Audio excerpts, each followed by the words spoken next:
त्याच्या अंकित देव राहतो हेही मान्य आहे. मग म्हणले आहो आठविता पोटी धावे तयाचे संकटे. देव कोणाच्या संकटात धावला आम्हाला सांगा बरं. त्यावेळेस त्याने सांगितलं देव कोणाच्या संकटात धावला. उदाहरण सांगायचं म्हटलं, एक वृक्ष होता आणि वृक्षावरती कबुतराची जोडी बसली होती. कबुतराची जोडी वृक्षावरती बसल्यानंतर खाली पाहिलं, खाली एक भिल्ल व्यक्ती होता. तो भिल्ल व्यक्ती त्या कबुतराच्या जोडीवरती असा बाण लावून बसला होता आणि कर्ण ओढत होता. बाण लावून बसल्याबरोबर त्या कबुतराचं लक्ष कुठे गेलं, त्या भिल्लाकडे गेले आणि सांगितलं आता आपलं मरण अटळ आहे, निश्चित आहे, काळ आपल्या पुढे उभा येऊन टाकलेला आहे, मग काय करावं लागेल, आता वरी उडून जावं म्हणून त्यांनी विचार केला. आणि वरती पाहिलं, वरी पाहिल्या बरोबर वरी ससाना हिंडत होता. हार हिंडत होती वरी. खाली हे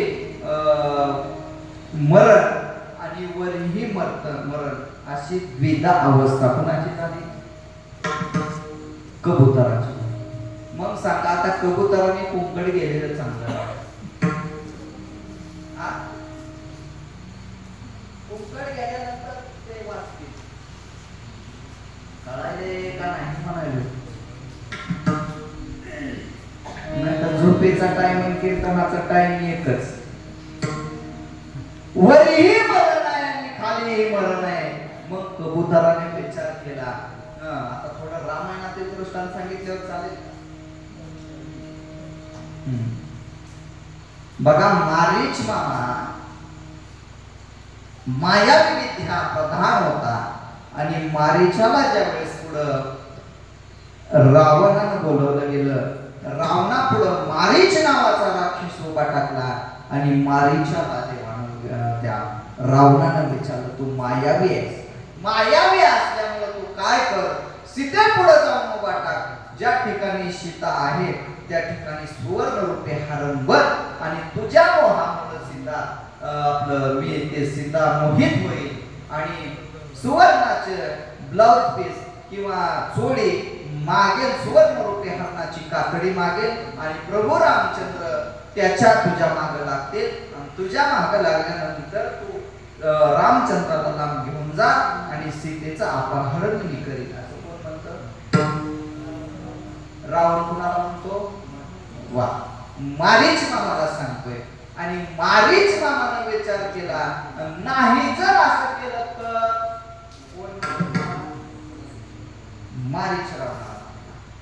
मारीच रावणाला म्हटल्यानंतर रावण म्हणला, अरे तू मामा जरी असलास तर एक मरण माझ्या हातून आहे आणि दुसरं मरण प्रभू रामचंद्रांच्या हातून आहे, सांग कुणाकडून मरायचं. मारीच म्हणला, रामाकडे वाटच कशाला लाव, कारण एकदा मी वशिष्ठांच्या त्यावेळेस यज्ञामध्ये गेलतो, नुसती दर्भाची काडी उचलली होती, गवताची काडी उचलली आणि नुसता दर्भ असा फेकला होता, तर 7 समुद्राच्या पलीकडे मी गेलतो. कोण म्हणतात मारीचाचा रावणाचा संवाद आहे. मग असं कर म्हणले, मला त्याच्याकडे वाट लावू. रावणाचा पहारा चढला आणि पहारा चढल्यानंतर रावण म्हणला, भल्या माणसा म्हणला, मरण तुझं तर निश्चितच आहे, पण ठरव रामाच्या हातून मरायचं का माझ्या हातून. नाही गेलास तर मी तर तुला मारून टाकेल आणि गेलास तर राम मारून टाकेल. त्यावेळेस मारीचानं विचार केला, दुष्टाच्या हातून मारण्यापेक्षा सज्जनाच्या हातून मेलेलं काय पाहिजे, म्हणून विचार केला आणि नंतर त्या वनामध्ये आला, त्या दंडकारण्यामध्ये आला आणि मारीच म्हणून प्रभू रामचंद्रांच्या हातून मरण पत्करलं. महाराज म्हणतात, कपी कोळ उतारिले मुक्त केले राक्षसा. अशा प्रकारे राक्षस कुळाचा सुद्धा भगवंताने उद्धार केला.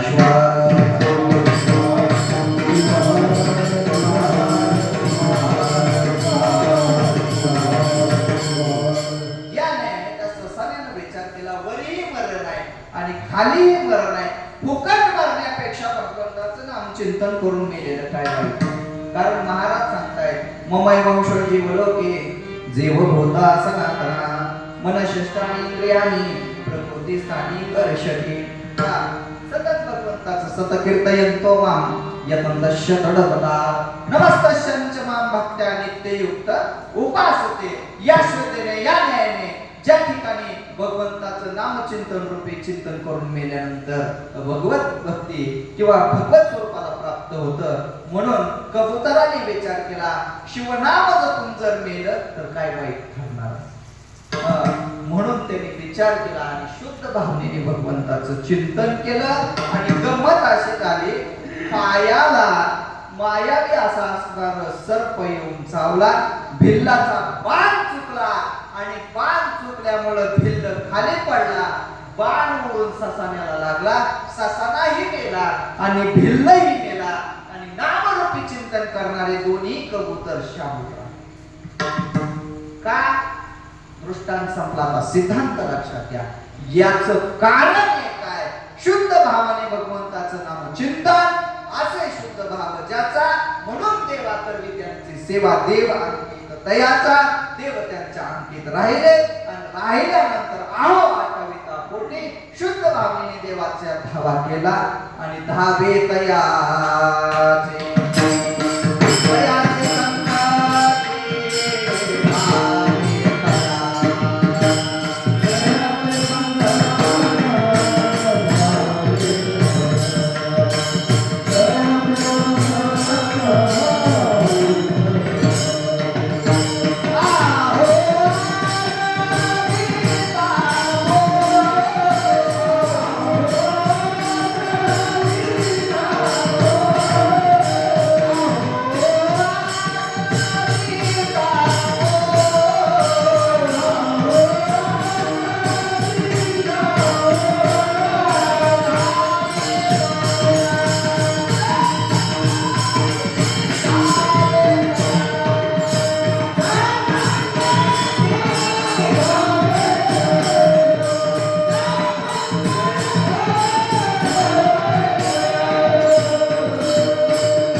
तिरस्कार केला तर तिरस्काराची सजा खूप मोठी आहे.